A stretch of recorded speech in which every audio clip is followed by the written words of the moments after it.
just because someone is successful doesn't mean that you have to listen to them.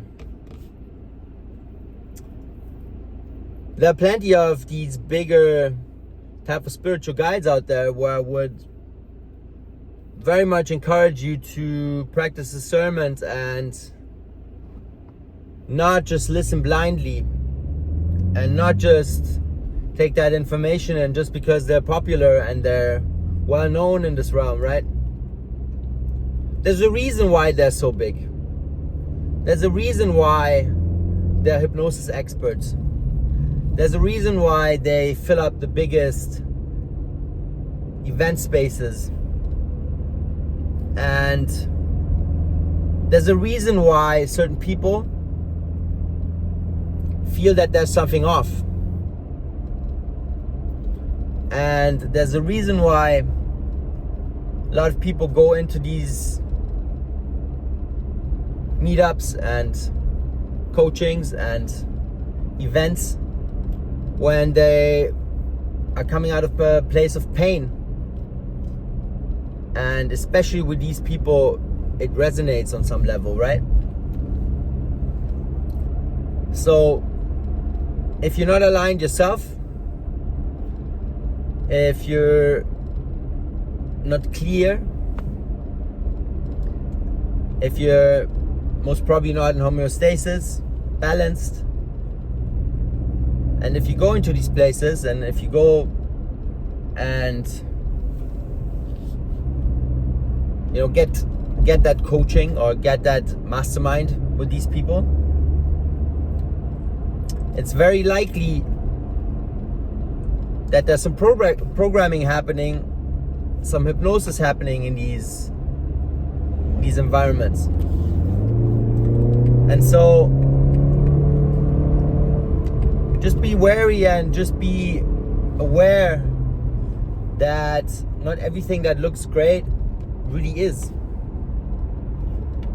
And you can be sure that a lot of these people, they're part of bigger groups in the background that they don't really talk about that much, but they do talk about them.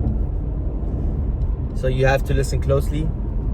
And in my opinion, if you're part of these big groups, you lost your integrity because you're not working out of a aligned and clear intention. Your job is ultimately then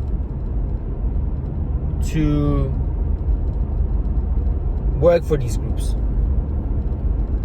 to push their interests, because that's how it works. You can still do your thing, but it has to align with whatever they're telling you that they're interested in, that they're pushing, that they're working on, and so on and so forth. But you get their help in many ways. You get their business, you get connected, you get all these interesting perks of being part of these groups.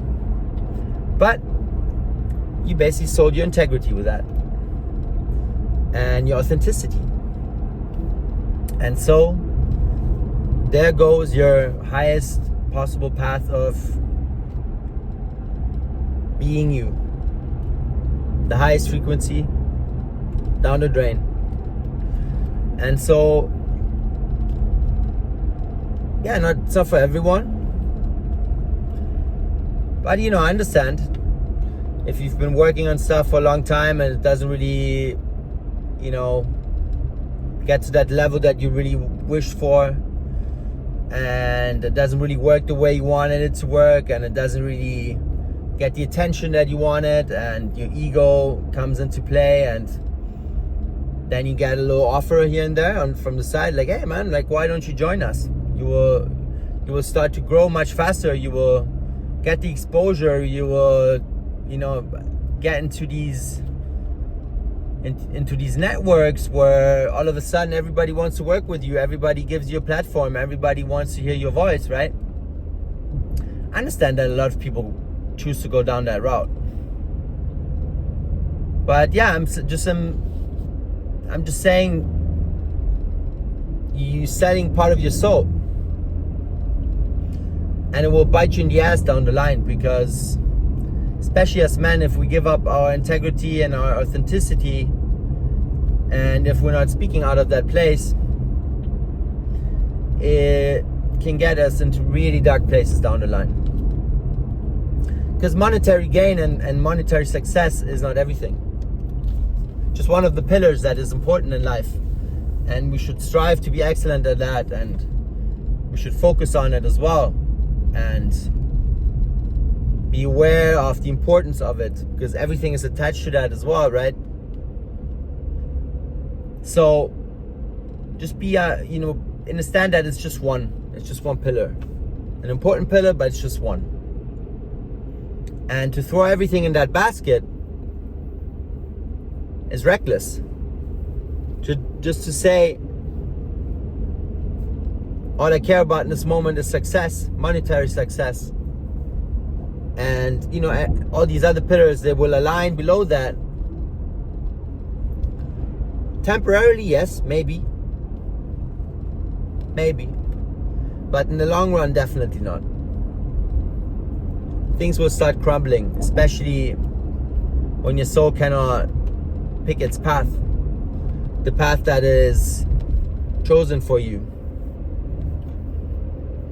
And a lot of times that ends in bad addictions, really bad addictive places, and that's why I know about these topics, and that's why I chose this work as well, because it's my calling to help with this, because I understand it and I see it and I know what to do. And so I'm just talking about this because I think it's important, because especially the young guys out there, and society pushes them there, and it pushed me there as well in my early 20s, and whilst I was still in university. We want that money, we want the cars, we want the women, all that shit, that ultimately isn't important. The older you get, the more you realize that. And the problem here is that young men, boys, aren't able to see that early, right? And that's why media plays a big part in this, and society plays a big part in this, because we're pulled off our center in those years, in those important years. And then it takes much more effort and much longer to get back there, right? To get back to that center, to get back into alignment, and to really look for that life purpose and to the soul path. That's why you have these midlife crises pop up a lot, and that's why you have a lot of addiction come into play with older men as well, and whilst they're on that monetary success path as well, right? Because you have to numb yourself on the weekend if you're just working for somebody else and doing something that doesn't fulfill you. Of course, I understand, because life is not fun. Life's only fun when you're intoxicated, then, right? Like, there's no purpose in it, there's no vision in it, there's no fulfillment in it. So yeah, just be aware of this, and before going down that route, think twice. You might regret it later on. Peace out.